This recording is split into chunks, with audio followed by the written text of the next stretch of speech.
Bien, buenos días, chicos. Vamos a... Vaya, debido a la clase anterior que habían varias dudas, hay una última guía que ya está subida, por cierto, en la cual hay un repaso general sobre los temas del periodo. Lo voy a compartir para que lo veamos en este momento y así ahondamos sobre los temas que pueden que hayan quedado con duda. Ahí está. Es la guía número 7 de la semana 7, semana 1, le dejé aquí, se me olvidó quitárselo, pero es la 7. Los contenidos es un repaso general de temas.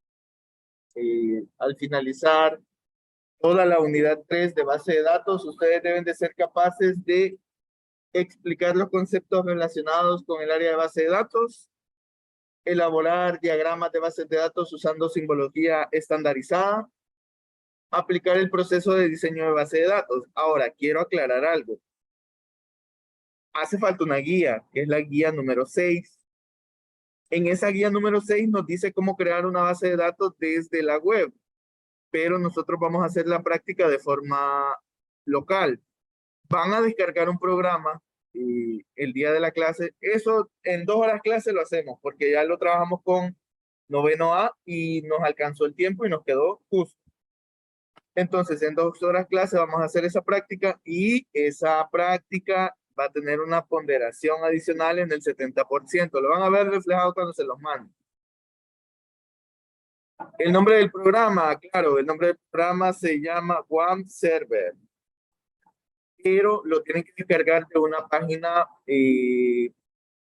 Ya voy, ya voy.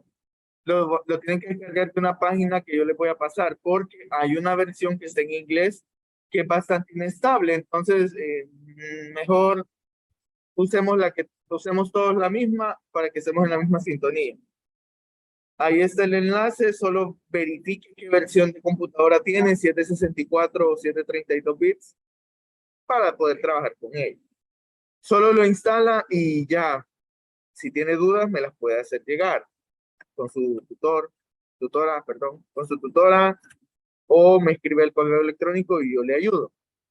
Pues sí, volviendo ya al tema, vamos a explicar qué es lo que hemos visto durante todo este periodo. Ya vimos los objetivos. Los objetivos han sido cada uno de los objetivos de las guías. Los temas que hemos visto en la lección de la unidad 3, tenemos el 3.1, que es la introducción a la base de datos, toda la teoría de la base de datos. El 3.2 es el proceso para diseñar bases de datos. El 3.3 es la fase 2 del diseño conceptual. El 3.4 es la fase del diseño lógico. El 3.5 son las reglas de normalización, que es lo que vimos en la semana anterior, de la base de datos. Y el 3.6 es la fase del diseño físico de base de datos, que es lo que vamos a practicar el día. Vamos a ver, vamos con el primero. Introducción a la base de datos. Vimos la parte de los inicios del concepto de base de datos. ¿Alguien se recuerda dónde fue que se escuchó por primera vez el término base de datos? ¿En un qué? Era una palabra bien extraña, ¿verdad? ¿Alguien que se acuerde?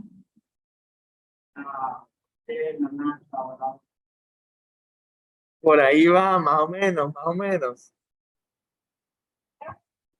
¿Dónde se escuchó por primera vez el término base de datos?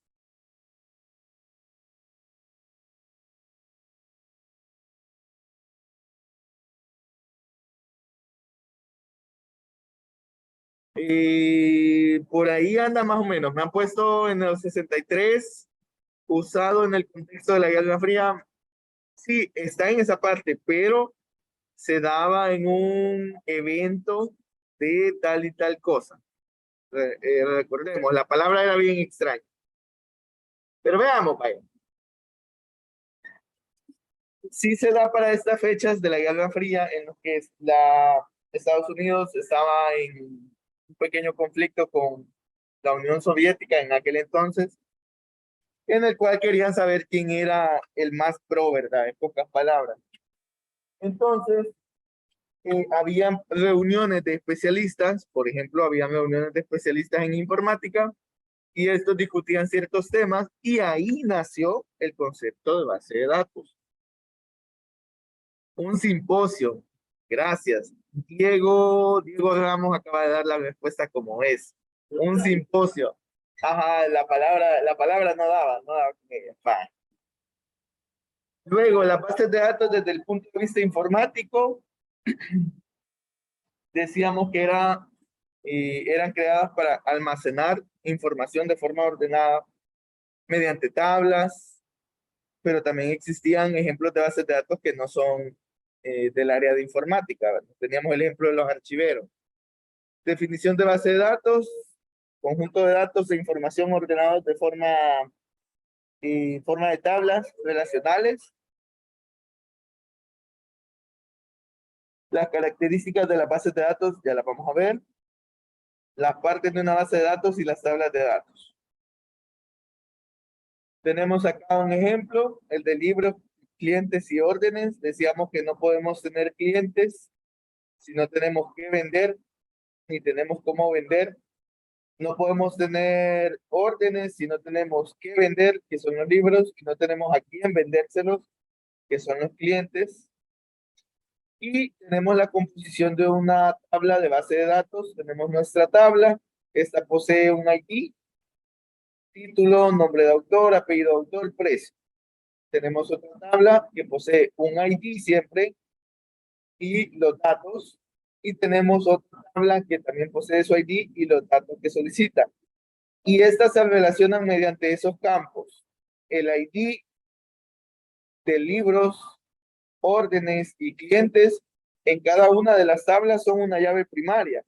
Pero si yo traslado esa llave primaria hacia otra tabla, en la otra tabla, por ejemplo, en la de clientes hacia acá, se transforma en una llave foránea, una llave secundaria.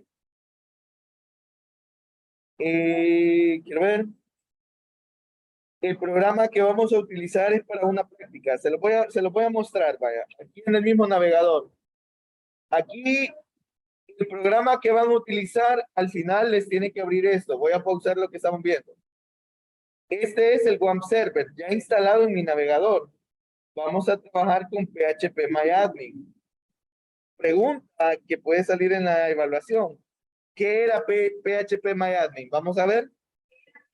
PHPMyAdmin. Esto es PHPMyAdmin, pero ¿qué era? Según la teoría. MyAdmin. Un sistema gestor de base de datos. Muy bien, Carla.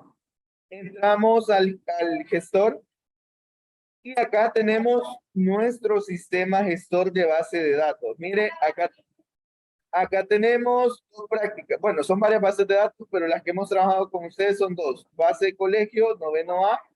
Esta tabla es la que vamos a trabajar el día viernes. Estoy dentro de mi base de datos. Tengo una tabla estudiantes y si yo le doy clic, veo los datos que he ingresado. Ahí está. Esta base de datos tiene ingresado un registro, que es esta información que ven ahí en pantalla.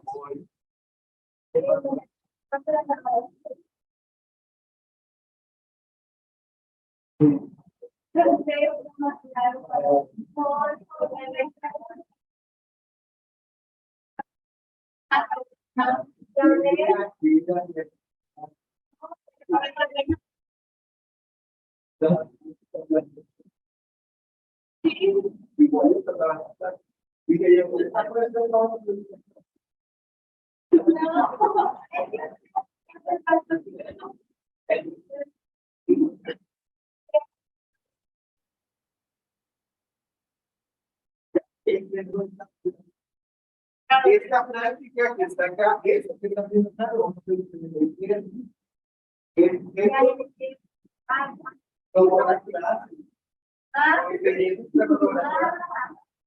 Entonces, van a crear ustedes una base de datos no en Excel, eso no es Excel, esto es base de datos.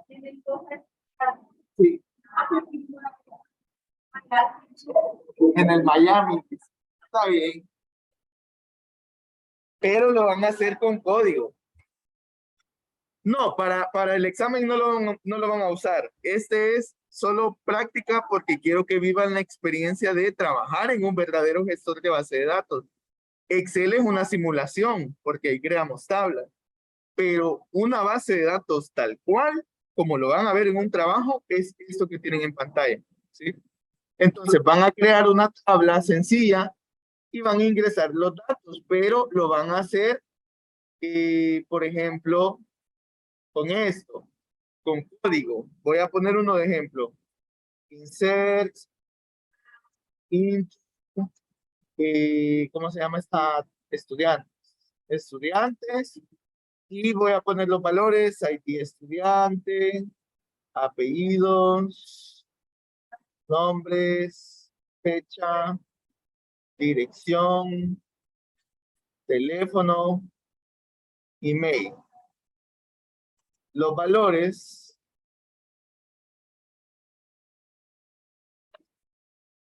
y vamos a poner el ID de estudiante, vamos a poner 2, coma, apellidos, Castillo, nombres, Carlos, fecha de nacimiento, en comida simple, va.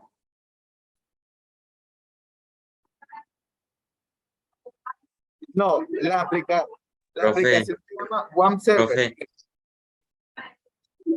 Diga, profe, diga. ¿con qué lenguaje de programación lo vamos a hacer después?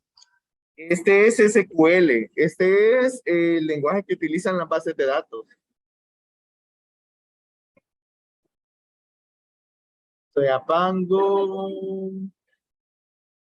teléfono, email.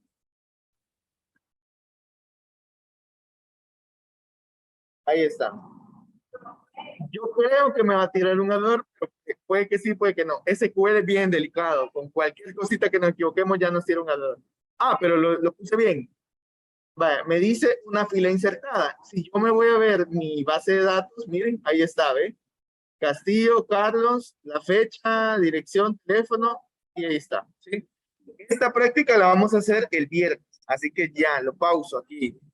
Seguimos con la guía. Bien.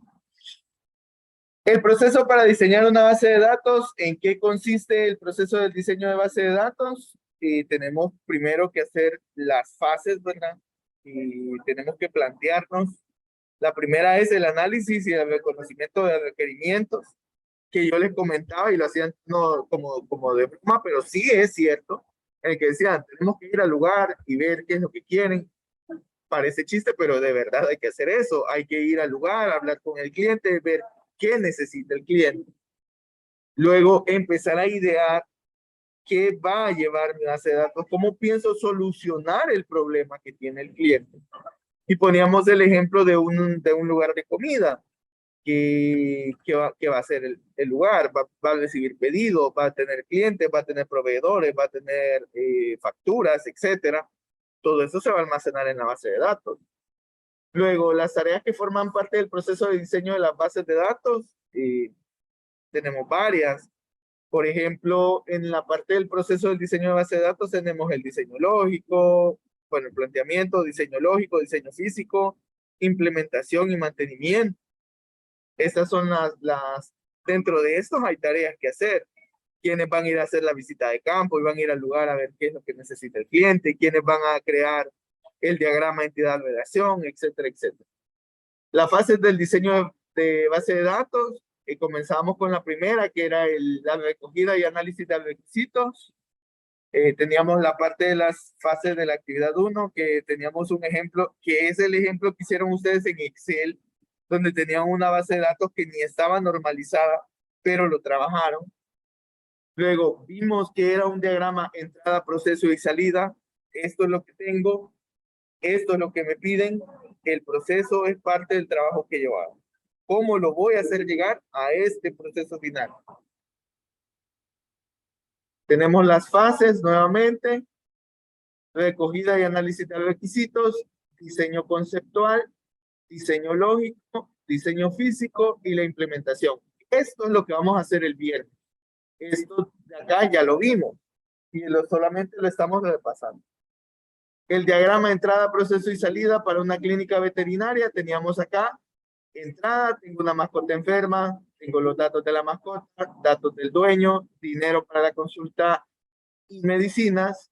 En el proceso que voy a hacer, registrar los datos de la mascota y del propietario, revisar a la mascota, diagnosticar qué tiene, recetar medicamentos, y en la salida que vamos a tener el reporte del diagnóstico: vino por tal cosa, la receta, necesita comprar tal cosa, y la factura. Aquí está. Esto es lo que nos debe. ¿Ok? Nada más. El cliente no necesita saber más que qué hay que darle y cuánto tiene que pagar. En la fase 2 del diseño conceptual, teníamos el esquema conceptual, que es el modelo diagrama entidad-relación. Teníamos la notación, que era cada elemento: la burbuja, la línea, el diamante, el cuadrado. ¿Qué era una entidad? ¿Cuáles eran los atributos? ¿Cuáles eran las relaciones que podían tener? Que podría ser de uno a uno, de uno a muchos o de muchos a muchos. Recordemos eso es clave. Y por último, la cardinalidad o tipos de relaciones entre entidades. Teníamos acá el ejemplo de la película, que posee la entidad película, posee los atributos nombre, año, y que este tenía una relación con el estudio porque la película era producida en tal estudio. La entidad de estudio poseía los atributos nombre y dirección, pero también la entidad película poseía una relación con los actores, porque los actores actúan en la película. El actor, ¿cuáles eran los atributos que tenía? Nombre y apellido. La notación del diagrama: las entidades son los rectángulos, los atributos son los óvalos, las relaciones son los diamantes, y el atributo compuesto es aquel atributo que posee subatributos. ¿Okay? ¿Hay alguna duda o pregunta hasta el momento? ¿Todo claro? Va, perfecto. Antes de volver a repetir eso, alguien me pregunta si el examen viene de parte práctica. Todo es parte práctica. Vaya,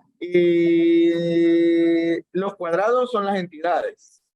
Por ejemplo, acá, ahí se ve. La entidad es película, actor y estudio. Son los cuadrados, son los rectángulos. Ajá. Los atributos son aquellos que poseen las entidades. Una película, ¿qué atributo posee? Posee un nombre de película y el año en el que se produjo. ¿Ya? Las relaciones son las que hay entre cada una de las entidades. Por ejemplo, el actor actúa en una película. El estudio produce una película. Ya. Y por último teníamos atributos compuestos. Aquí no aparece ninguno, pero podríamos tener estudio, dirección, y podemos tener acá dirección en México, dirección en Estados Unidos. ¿Ya? Se le pone, no, en el diagrama le aparece. Si fuese compuesto, en el diagrama aparece. No es que yo creo, sino que cabal se mira el atributo compuesto.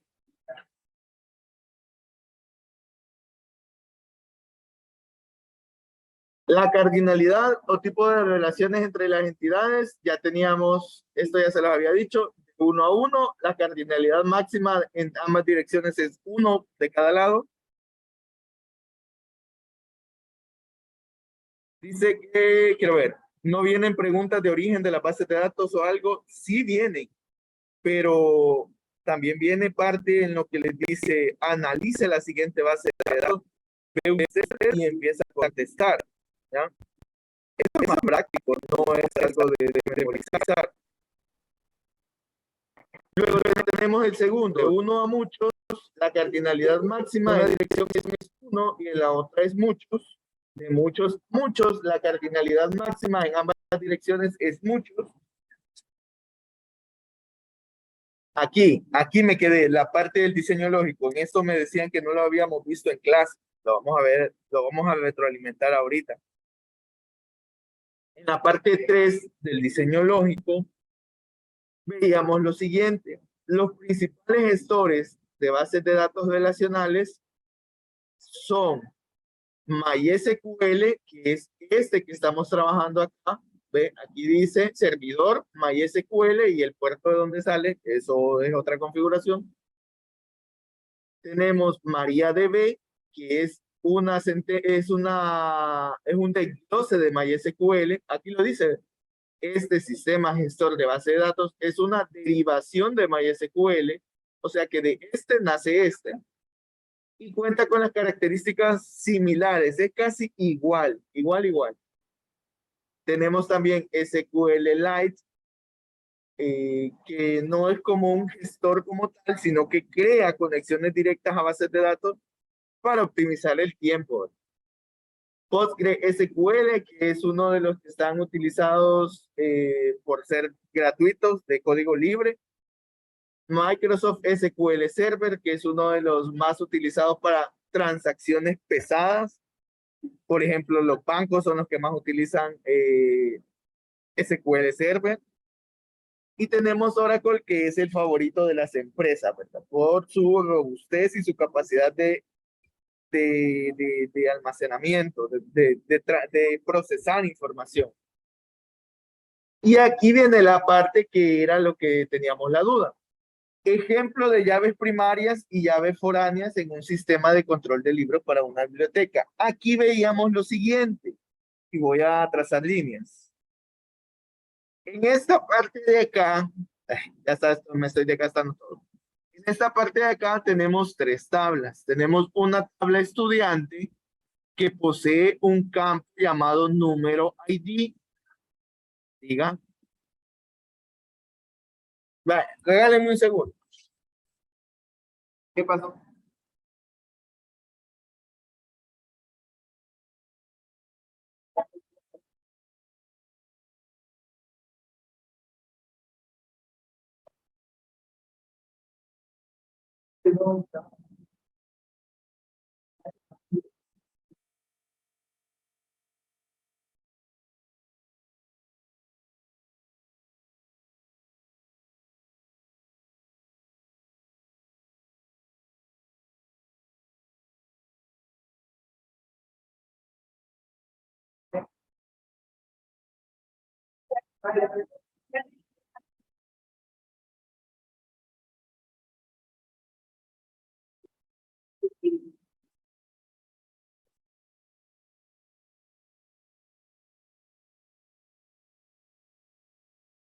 Ahora, estamos viendo la teoría. Y eso va para mí.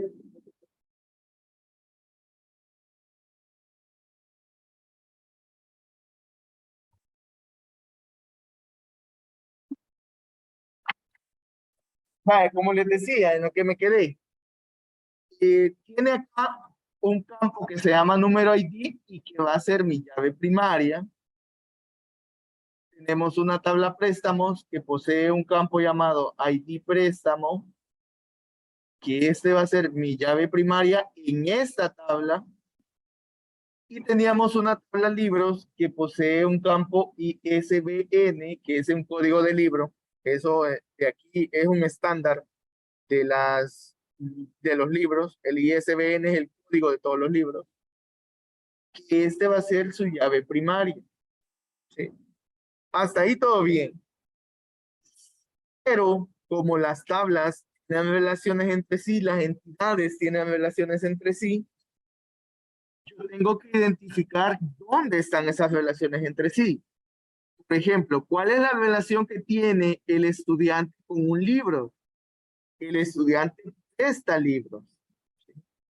El libro es prestado a alguien.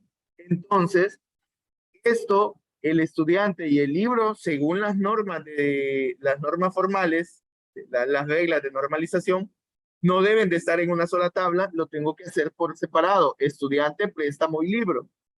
Y luego creo acá que mi tabla de estudiantes va a tener una relación con la tabla préstamos, ¿sí? Y que la tabla libros va a tener una relación con la tabla préstamos. Pero no va a haber una relación entre estudiante y libro porque no tiene sentido, no hace sentido haber una relación si el libro no lo escribió él. Diferente fuese que el autor fuese el estudiante, pero entonces ya no es un estudiante, es un autor. Ahora, la tabla préstamo es una tabla compuesta tanto de una llave primaria, que es esta de acá, como por llaves foráneas, que son las FK. Las llaves foráneas son llaves primarias de otras tablas. Por eso es que acá tienen el 1, ¿ve? Esta es una llave primaria, pero al irse a otra tabla se transforman en llaves foráneas, en llaves secundarias, que no tienen la importancia que tiene una llave primaria, pero sí forman parte importante en otra tabla. ¿Se entiende eso? ¿Sí? ¿Está claro?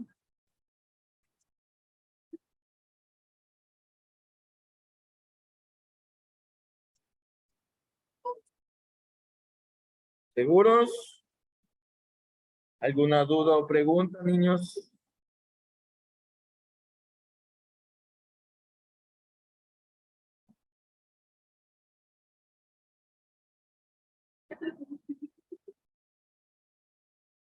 Ok, muy bien. Esto era aquella duda que había quedado del tema de si se había visto o no se había visto. Luego de eso venía la parte de las reglas de normalización. Teníamos 3 formas normales. El proceso de normalización, las formas normales, teníamos la primera, la segunda y la tercera. La primera forma normal incluye la eliminación de los grupos repetidos. La segunda forma normal asegura que todas las columnas que no son llaves tienen que depender de una llave primaria. Y la tercera forma normal elimina cualquier dependencia transitiva. Eso quiere decir que debo de crear una tabla adicional por cada campo que tenga una dependencia transitiva. Por ejemplo, si yo tengo una tabla libros y dentro de la tabla libros está el dato autor, esa es una dependencia transitiva porque el autor no es el libro, pero sí es dependiente del libro porque lo ha creado. Entonces debo de crear una tabla adicional llamada autor con el código de autor, nombre del autor, y ese código de autor debe de estar insertado como una llave foránea dentro de la tabla libros. Y así la tabla libros se hace más simple y se compone de ISBN, que es el código del libro, nombre del libro, código de autor. Nada más. Este ejemplo sí lo estuvimos trabajando.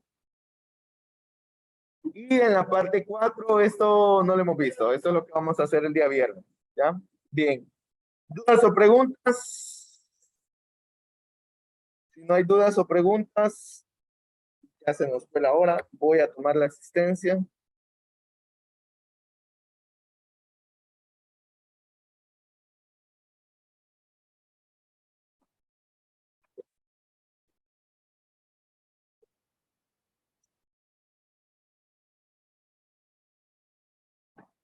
Y listo. Eso sería todo.